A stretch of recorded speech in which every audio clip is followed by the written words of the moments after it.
Imagine the heat of the desert, the clash of swords, and the cries of warriors. Welcome to the Battle of Hattin. This momentous conflict took place on a summer day in July 1187, where the Kingdom of Jerusalem faced off against the forces of the mighty Saladin. This was not merely a battle, it was a dance of power, strategy, and survival, a desperate struggle in the scorching desert sun. The Kingdom of Jerusalem, under the leadership of Guy de Lusignan, found themselves drawn into an open battlefield, a fatal error in the face of Saladin's superior numbers and tactical acumen. Among the leaders on the Christian side was Raynald de Chatillon, a man known for his brutality and reckless disregard for diplomatic norms. His actions had long provoked Saladin, and now he was to face the consequences on the battlefield. As the day wore on, the Christian forces found themselves encircled, trapped between the relentless onslaught of Saladin's troops and the unforgiving inferno of the desert. The outcome was inevitable. The Kingdom of Jerusalem's forces were decimated, their leaders captured, among them Guy de Lusignan and Raynald de Chatillon, their fate sealed by their own hubris and strategic blunders. Saladin, ever the chivalrous warrior, offered his enemies water, a gesture of respect amidst the brutal realities of war. For Raynald, this marked the end of his journey, his life taken by Saladin himself, a direct response to the atrocities he'd committed. The Battle of Hattin was more than a military defeat for the Kingdom of Jerusalem. It was a symbolic blow, a loss of morale and hope. The once invincible kingdom had been humbled, its army lost, its leaders in enemy hands. The Battle of Hattin marked a turning point, a devastating loss that would set the stage for a humble blacksmith from Ibelin, from the blacksmith's forge to the Holy Land. Let's follow the journey of Balian of Ibelin. Balian, a humble blacksmith, was thrust into a world of power and politics when his long-lost father, Godfrey of Ibelin, appeared in his village. Recognizing the potential in his son, Godfrey took Balian under his wing, imparting wisdom and training him in the ways of the knight. Balian transformed, his blacksmith's hammer traded for a knight's sword, his forge for the open road. Godfrey's sudden death left Balian with a title, lands, and a daunting task: to uphold his father's legacy and protect the Kingdom of Jerusalem. So, adorned in his father's armor and guided by his teachings, Balian embarked on his journey to the Holy Land. The road to Jerusalem was fraught with danger, a stark contrast to the safety of his blacksmith's forge, yet Balian remained steadfast, his resolve bolstered by his father's last words: "Be without fear in the face of your enemies, be brave and upright." These words became his guiding light, illuminating his path through the treacherous journey. Along the way, Balian encountered the beautiful and enigmatic Sibylla, sister to the King of Jerusalem. Their connection was immediate and profound. Sibylla, drawn to Balian's integrity and strength, found solace in his company. For Balian, Sibylla was a beacon of hope in a land torn by conflict. As they journeyed together, Sibylla revealed the complexities of Jerusalem's political landscape, preparing Balian for the challenges that lay ahead. Their bond deepened, and a silent promise was made to protect Jerusalem together.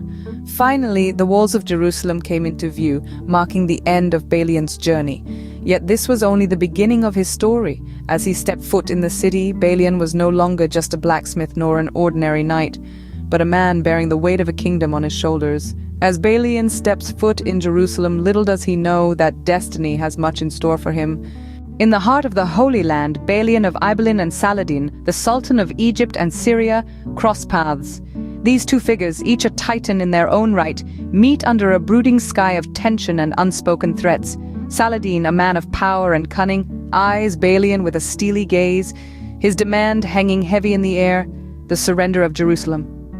Balian, a stalwart defender of his people and the city, stands firm, his spirit unyielding.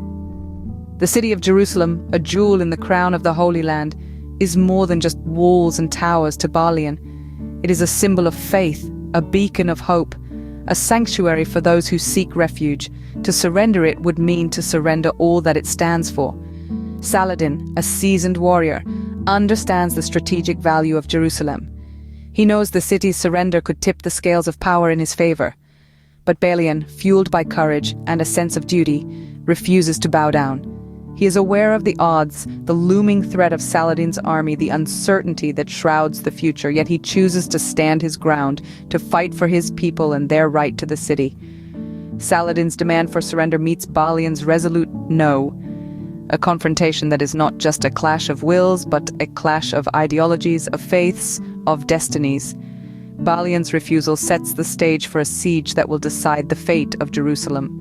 The walls of Jerusalem stand tall and defiant as the Sultan's army prepares for a siege.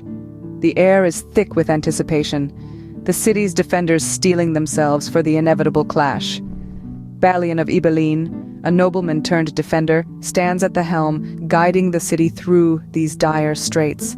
The siege of Jerusalem is not an event for the faint-hearted. It's a brutal, relentless onslaught. The Sultan's forces, led by the formidable Saladin, are vast and well-prepared. Their numbers dwarf those of the city's defenders, yet the spirit of Jerusalem's inhabitants doesn't falter. Their resolve is as unyielding as the city's stone ramparts. Balian's leadership shines in these desperate hours. His strategies are ingenious, his courage unwavering. He rallies the men, women, and even children of Jerusalem, instilling in them a hope that seems impossible under the circumstances. Their unity under Balian's command is a beacon in the storm of war, their defiance a testament to their will to survive. Yet the siege wears on, each day more grueling than the last. The city's resources dwindle, the defenders' strength wanes, and the walls of Jerusalem, once a symbol of their defiance, begin to crumble under the relentless assault. The once bustling city is now a battlefield, its streets echoing with the sounds of clashing steel, roaring fires, and the cries of the fallen. In the face of overwhelming odds, Jerusalem's fall becomes inevitable. But even in defeat, Balian's leadership guides the city. He negotiates with Saladin, securing a peaceful surrender that spares the lives of the city's inhabitants. Jerusalem falls, yes, but its people live on. The surrender is a bitter pill to swallow, a testament to the harsh realities of war. Yet it's also a testament to the indomitable spirit of Jerusalem's inhabitants and the leadership of Balian of Ibelin. Despite the valiant defense, Jerusalem falls. Yet in defeat, Balian secures a peaceful surrender, saving the city's inhabitants. The siege of Jerusalem is a tale of courage in the face of adversity, of hope amidst despair, and of survival against all odds. In the aftermath of the siege, a new leader rises from the ashes, Balian of Ibelin. Balian, a man who once lived a simple life, now finds himself in a position of power and responsibility that he never sought. Yet, he accepts this role with the grace and humility that defines his character. His coronation is not marked by grandeur or pomp, but by a solemn air of determination. Balian's resolve in this moment echoes throughout the kingdom, earning him the respect of his people who have endured so much. Yet it's not just his people who come to respect him. Even former enemies like Saladin acknowledge Balian's wisdom and strength.